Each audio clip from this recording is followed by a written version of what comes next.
As informações estão aí e nós estamos aqui com uma pediatra que vai conversar com a gente, que é a Lívia Brunet. Ela é médica pediatra e eu acho que até falar assim, pra ela deve dizer, meu Deus, mas será que tem um monte de gente que não sabe? Parece.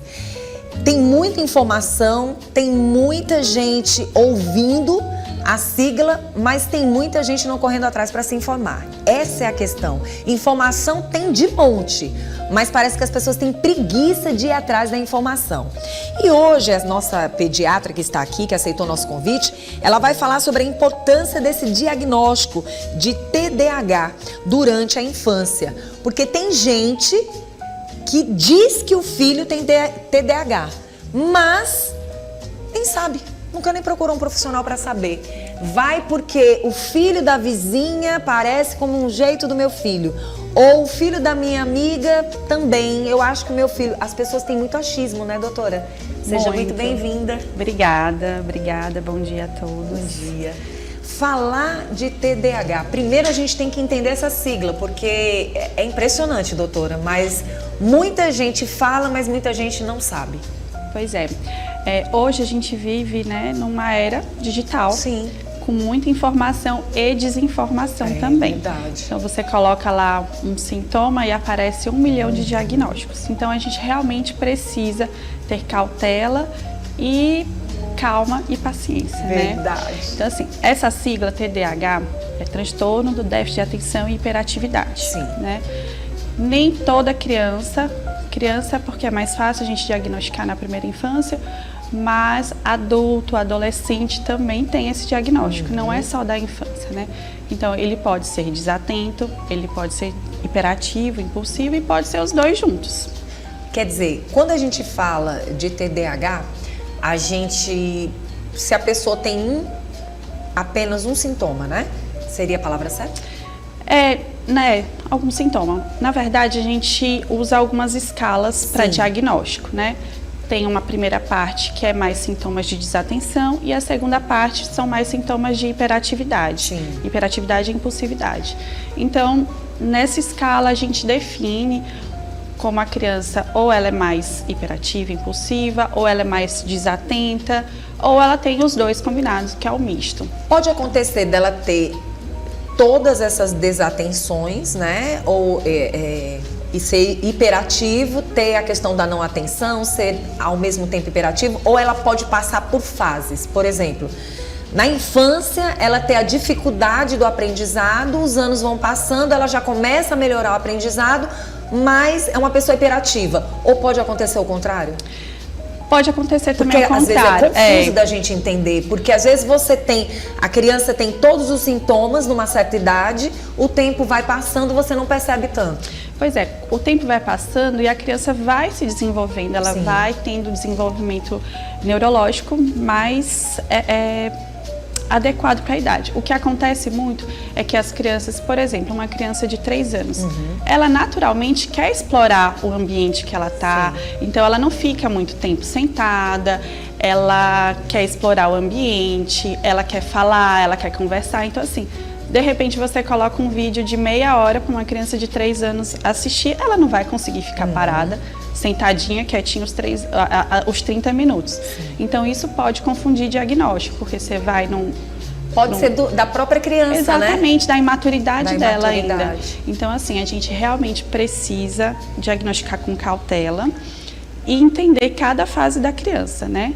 Assim, o que a gente vê muito é assim, ela vai adquirir esses marcos do desenvolvimento. Toda criança tem um tempo, mas tem um tempo pré-determinado para ela atingir aqueles marcos. Muito entendeu? bom.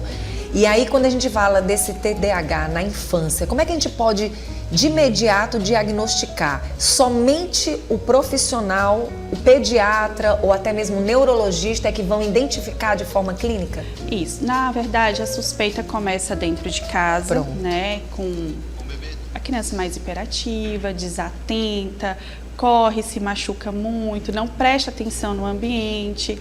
Você dá uma função, por exemplo, vai na cozinha e pega um copo de água. Ele vai na cozinha, o que é mesmo que eu vim fazer aqui? Sabe? Então, esses sinais a gente percebe em casa. A escola muito atenta, né? Que é quando a gente precisa de atenção para aprender. Então, na escola, a criança acaba tendo dificuldade no aprendizado. Então, é um outro que filtra para a gente, né? Então, o pediatra, o neuropediatra, o psiquiatra infantil, são profissionais que são habilitados, que têm conhecimento, que podem diagnosticar o TDAH. Agora, doutora, até que idade, mais ou menos, você vai observar tudo isso e a partir de que idade, já ali partindo para criança, para adolescência, você vai identificar algo que ficou e que fazia parte do TDAH? Tem como? Tem. Antes dos 6 anos, a criança já demonstra, né? Medicação, por exemplo, a gente não usa antes dos 6 anos, né? A gente indica terapias, psicopedagogo, psicólogo para controle de comportamento, para melhora do comportamento. Sim. E esses sinais, vamos supor, um adolescente que a gente vai diagnosticar, esses sinais, esses sintomas, eles têm que aparecer antes dos 12 anos de idade. Eles começam realmente ali pelo 6º ano, que é quando a criança está sendo alfabetizada, já está na escola, é quando ela está aprendendo a ler, escrever, que começam esses sintomas de desatenção. E aí, geralmente, quem vai identificar é o neurologista, a pediatra junto com o neurologista, ou o psiquiatra também identifica? Os três. Pediatra, neuropediatra e o psiquiatra infantil. Pronto. Quem tem o TDAH tem um risco de ser mais agressivo, por exemplo? Tem, porque tem a impulsividade. Então, ele fala sem pensar, ele age sem pensar. As alterações do córtex frontal, que é onde a gente tem as alterações no TDAH, ele é responsável pelo nosso controle emocional, pelo nosso planejamento, memória. Então, se está alterado o córtex frontal, então essas funções também estão alteradas. Então, assim, ele é mais impulsivo, ele acaba sendo mais agressivo, fala sem pensar. Aquela pessoa que não tem o filtro social, meu Deus, como é que ele falou isso aqui na frente de todo mundo, sabe? Então, realmente, ele pode ser mais agressivo. Tem mais tendência a usar drogas no futuro, tem mais riscos de acidentes automobilísticos, porque não tem, né, percepção do ambiente. Muito interessante. Podemos, então, dizer que essa criança, ela realmente tem que ter todo esse cuidado, esse acompanhamento, porque ela tende a gostar de coisas que são mais fáceis. Ou não tem nada a ver. Por exemplo, a gente percebe que algo que atrai mais é o que ela aprende com mais facilidade. Sim. Na verdade, é por excitação. Então, aquilo que ela gosta, ela tem mais facilidade. É tanto que a gente vê muito. Esse menino não dá para a escola, mas no videogame ele fica muito tempo. Ele se concentra no videogame e não se concentra na escola. É pela excitação, pela descarga realmente dos neurotransmissores. Nossa, e aí de uma certa forma a gente tem que chamar a atenção para a questão do diagnóstico não demorado. Exatamente. Né? Por exemplo, aquela mãe que... Muitas vezes tem mãe que não quer aceitar. Às vezes uma avó diz, olha, vamos levar esse menino para o neurologista, o comportamento, as atitudes. Às vezes a mãe está falando algo porque ela tem uma certa experiência de uma vida toda, não custa nada.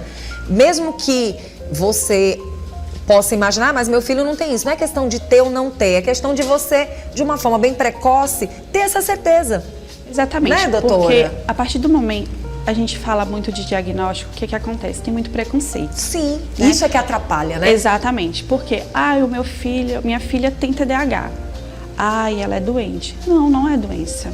É um modo diferente do cérebro dela agir e pensar. Então, quando você tem um diagnóstico, você consegue traçar um plano para essa criança, para lá na frente ela estar bem desenvolvida, ter o aprendizado adequado.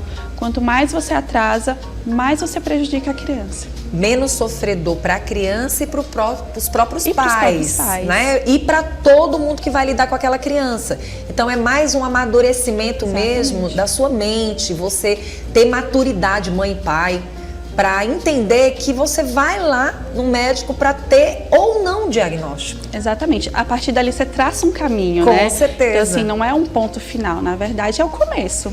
Pronto, descobri que meu filho tem TDAH. Ele vai fazer o tratamento. Esse tratamento é algo para a vida toda ou um tratamento que pode a qualquer momento ser impedido? É a vida toda, né? Porque é um transtorno que você é de base genética, então você vai ter todo. É claro que lá na frente as demandas vão ser menores, né? Então, assim, a criança já vai estar mais organizada, ela vai ter mais percepção do ambiente, ela vai se moldar mais, né? Então, assim, pode ser que as medicações diminuam, as terapias vão diminuir, né? Então, assim, quando você tem um diagnóstico, você consegue ter um planejamento aí a longo prazo, Muito né? bom. Como é que as mães que descobriram que essa criança tem TDAH, como é que elas vão lidar? Ao mesmo tempo estimular e ao mesmo tempo controlar essa criança em algumas situações, porque... o que a gente percebe muito? Meu filho tem TDAH, então ninguém mexe, ninguém fala nada, porque ele é assim. E a gente tem que analisar esses pontos, porque independente de ter ou não ter o TDAH, tem que existir uma certa disciplina. Tem. Essa permissividade, né? Assim, ser muito permissivo acaba atrapalhando mais o seu filho, na verdade.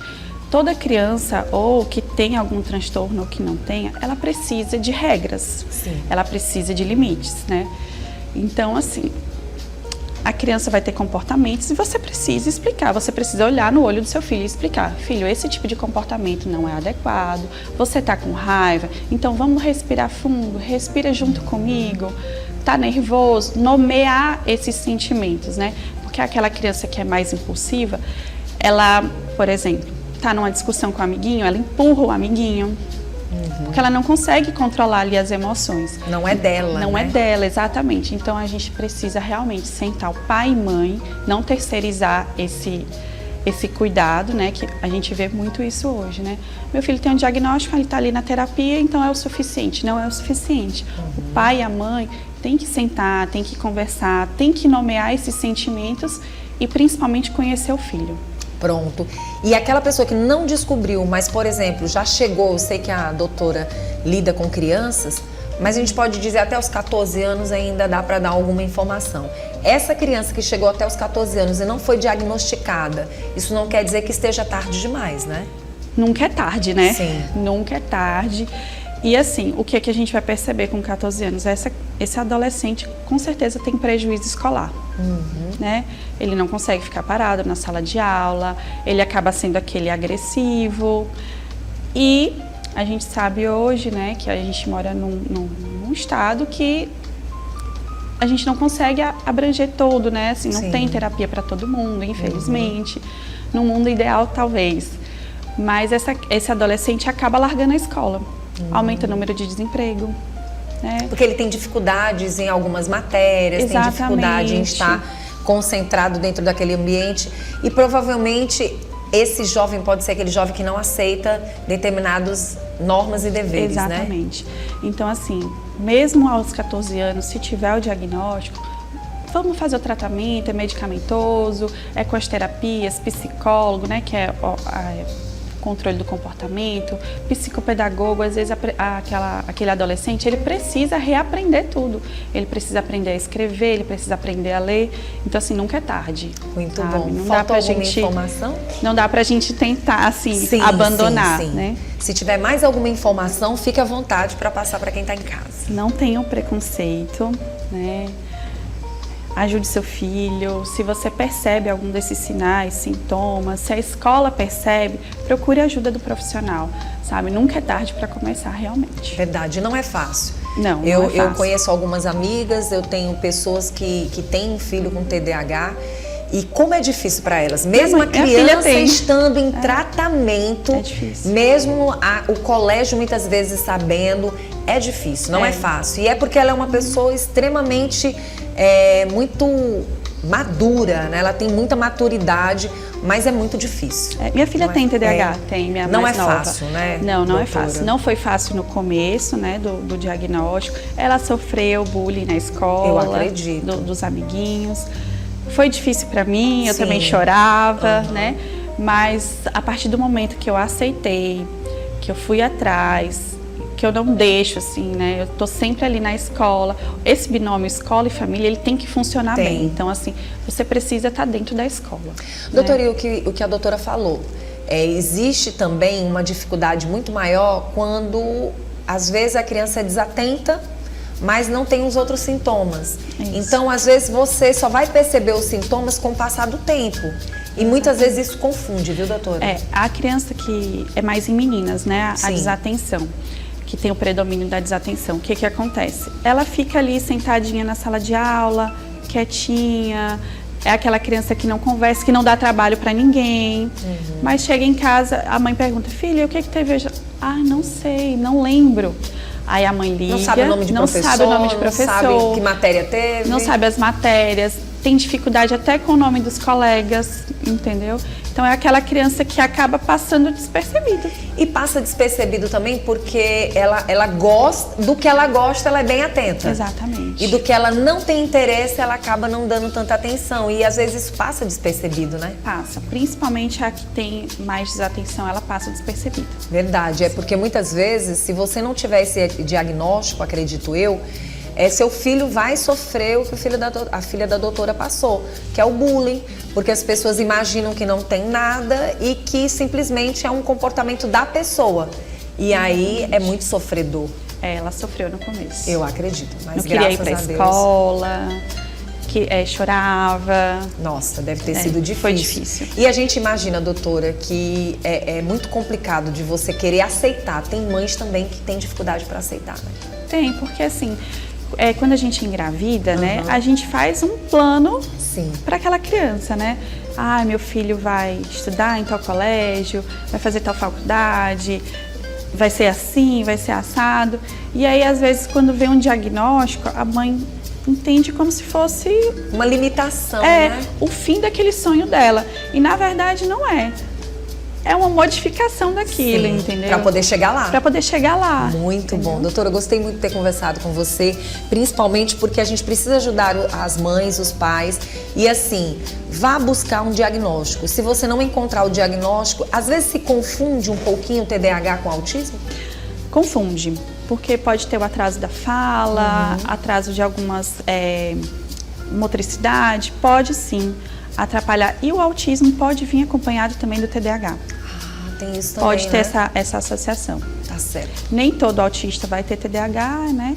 Mas pode sim ter essa comorbidade associada. Tá certo. Doutora, eu quero agradecer pela sua presença. E quem quiser entrar em contato com você e quiser tirar mais dúvidas, como é que faz?